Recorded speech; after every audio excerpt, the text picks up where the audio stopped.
que nous retardons au sujet de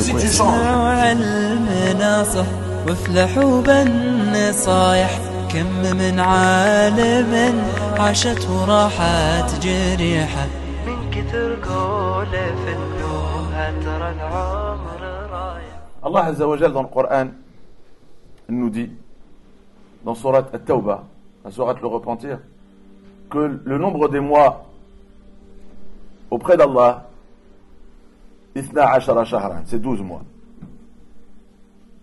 Et cette décision, le temps n'a pas été décidé sur Terre. C'est aujourd'hui qu'on vient, on trouve 12 mois. C'est pas les êtres humains qui ont réfléchi, qui ont trouvé la solution, ils ont observé, ils sont arrivés à cette conclusion. Non. C'est un héritage prophétique que nous avons récolté, décidé par Allah. Lorsqu'il a créé les cieux et la terre, et il a envoyé les messagers sur terre, Allah Azza wa Jalla a dévoilé la manière dont l'être humain doit s'organiser par rapport au temps. Donc Allah a dit fi kitabillah, c'est une prescription divine qui a été révélée à tous les prophètes, c'est-à-dire dans Lawh al-Mahfouz, dans le livre où l'organisation de l'univers et son organisation a été écrit avant sa création. Allah a dévoilé cela dans tous les livres, qu'il y a 12 mois. Parmi ces 12 mois, il y en a 4 qui sont sacrés. C'est Allah qui les a choisis, c'est Allah qui les a définis. Allah il dit, respecter la sacralité de ces mois fait partie de la religion. Ça fait partie de la religion que quand un mois sacré commence, on se comporte différemment. On montre à ce mois, on réalise qu'il y a le temps, les jours ne sont pas les mêmes, les mois ne sont pas les mêmes. Un croyant, il croit en cela, que les jours ne sont pas les mêmes, les nuits ne sont pas les mêmes, les mois ne sont pas les mêmes. Donc quand un mois sacré arrive, ça fait partie de la religion que de lui accorder un respect supérieur aux autres mois. Donc Allah il dit, ذَلِكَ الدِّينُ الْقَيِّمُ, ça fait partie de la religion droite qu'il ne faut pas changer. فَلَا تَظْلِمُوا فِيهِنَّ أَنفُسَكُمْ, ne commettez aucune injustice envers vous dans ces mois, dans ces 4 mois. Dans un hadith, le prophète sallallahu alayhi wa sallam, le jour de Hajjat al-Wada',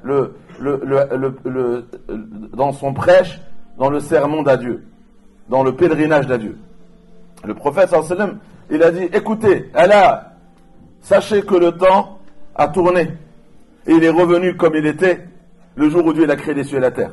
Et dans l'ordre des mois sacrés et non sacrés, il est revenu à sa forme originelle. Ça voulait dire quoi? Ça voulait dire qu'il avait changé juste avant que le prophète sallallahu alayhi wa sallam annonce ça. Et pour l'information, le pèlerinage d'avant, celui du prophète sallallahu alayhi wa sallam, c'était Abu Bakr. Et Abu Bakr, ils ont fait le pèlerinage dans le mois de Dhul Qa'dah, alors que le pèlerinage se fait dans le mois de Dhul Hijjah. Ils avaient décalé les mois. Et Allah avait dévoilé cela depuis l'époque d'Ibrahim alayhi salam. Donc les gens, on va dire la péninsule arabe, c'était même les gens du livre. Ibrahim alayhi salam, ça veut dire on parle même de Bani Israël, on parle même des gens du livre. Tous les prophètes ont honoré les mois sacrés. Mais les gens de Jahiliya ont changé. Ils savaient qu'il y avait 4 mois sacrés. Et au début, les mois sacrés, c'est pour des rites religieux. Mais les gens de Jahiliya, ils voyaient que dans le pèlerinage, à la Mecque, c'était aussi un intérêt économique. Que le pèlerinage, c'était un moment de commerce et d'échange. Et vu que les mois lunaires, les mois sacrés, vu qu'ils sont lunaires, ils changent de saison, des fois le Hajj arrivait dans des saisons où il était difficile pour les tribus arabes de voyager, se déplacer. La pluie, c'était le désert, la boue. C'était tellement difficile que moins de gens arrivaient.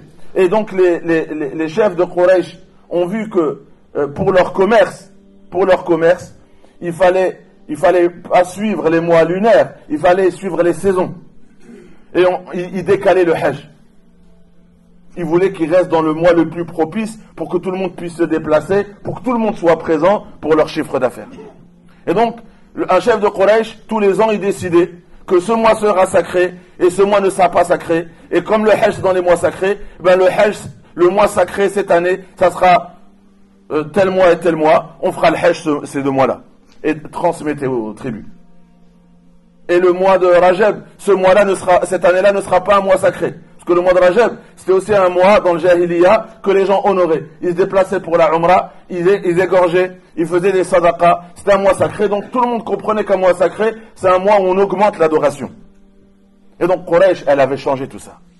Et là, le prophète, sallallahu alayhi wa sallam, quand il a fait le Hajj, il a dit, ça y est, on est revenu à l'organisation qui était celle du jour où Allah il a créé les cieux et la terre. Minha arba'atun hurum, 3 sont successifs. On appelle ça les mois du Hajj. Dhul Qa'da, où on peut commencer à mettre le Ihram. Et Dhul Hijja, là où il y a la fête du sacrifice, là où il y a le Hajj, là où il y a Arafat, wa Muharram, qui est le 3e mois sacré consécutif. Et après, il y a celui-là qu'on vient de commencer aujourd'hui. Qu'on vient de commencer ces jours-ci. Rajab. Le mois de Rajab. Il est entre Jumada, qu'on vient de quitter, et entre Sha'ban, qui est le mois avant Ramadan.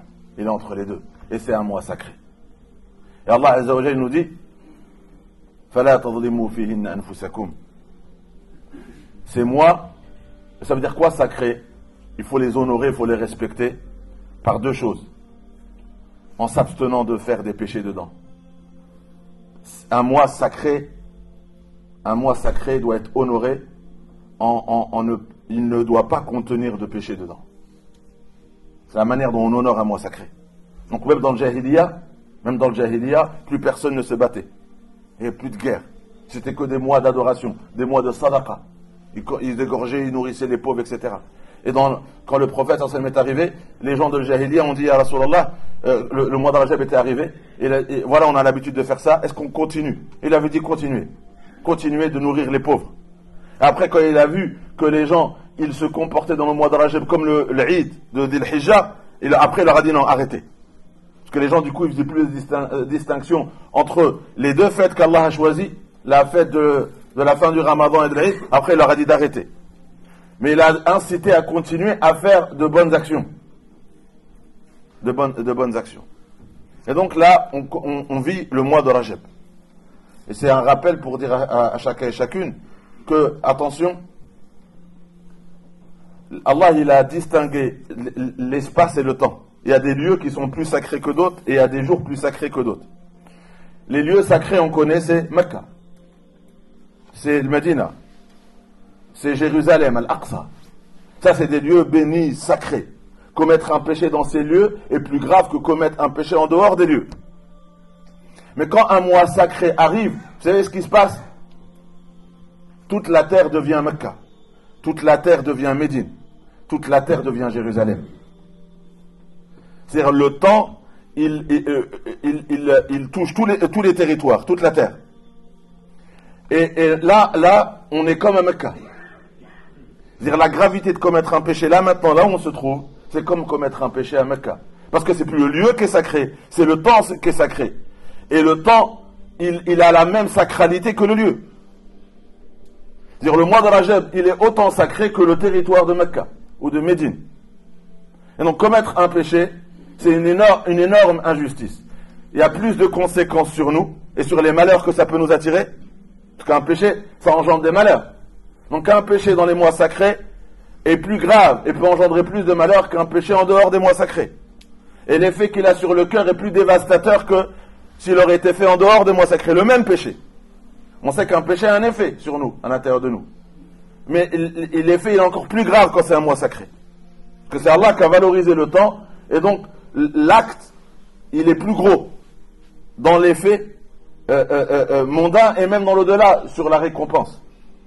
Et donc, de la même façon que le péché a un poids, s'il est petit, il est grand, et bien son poids, il augmente s'il est fait dans un lieu sacré ou dans un jour sacré, et on se trouve là, dans un mois sacré.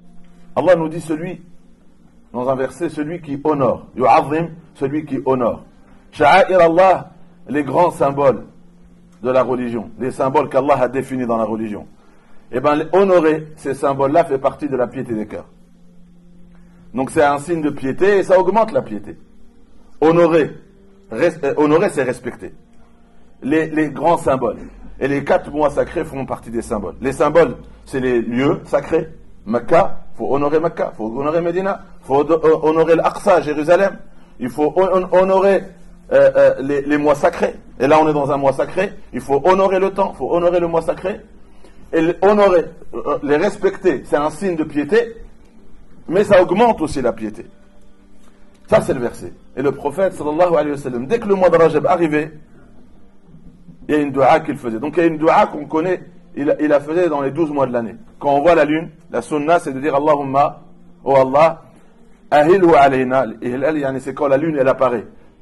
Elle annonce la venue d'un nouveau mois. Fasse que ce nouveau mois soit un mois de sécurité, de foi, de yum, de baraka, de bénédiction. Un mois de salama, où on soit préservé de tous les malheurs et de tout mal. Ou l'islam, et un mois d'adoration, de soumission. Donc ça, on le demande tous les mois. On espère que tous les mois, c'est des mois de piété, des mois de sécurité, des mois d'abondance, des mois de bénédiction, des mois de bienfaisance. On souhaite que chaque mois, le temps nous apporte que des belles choses. Mais rajouter une dua commencée au mois de Rajab. On l'entend tous les ans. Allahumma barik lana fi Rajab wa Sha'ban wa ballighna Ramadan. Une dua où il y a 3 mois qui sont mentionnés ensemble. Et la même chose est demandée pour les 3 mois, la baraka. Allahumma barik lana, wa Allah accorde-nous la baraka dans le mois de Rajab et dans le mois de Sha'ban et permets-nous d'atteindre le mois de Ramadan. Ça veut dire quoi? Oh Allah, laisse-moi vivre un Ramadan de plus. Ballighna, donne-moi une vie assez longue. Ne prends pas ma vie dans Rajab, ne prends pas ma vie dans Sha'ban et à 2 mois de Ramadan et tu me prives de rajouter dans ma balance et dans mes œuvres de vivre un mois de Ramadan. Donc il disait, oh Allah, mets de la baraka dans Rajab et Sha'ban et ballighna. Oh Allah, accorde-moi encore un Ramadan. Fais-moi vivre. Permets-moi d'atteindre, vivant encore un Ramadan de plus. Et ce qui est intéressant, c'est que pourquoi Allah, il a mis le mois sacré de Rajab, là comme ça tout seul. C'est le 6e mois de l'année lunaire. À 2 mois de Ramadan.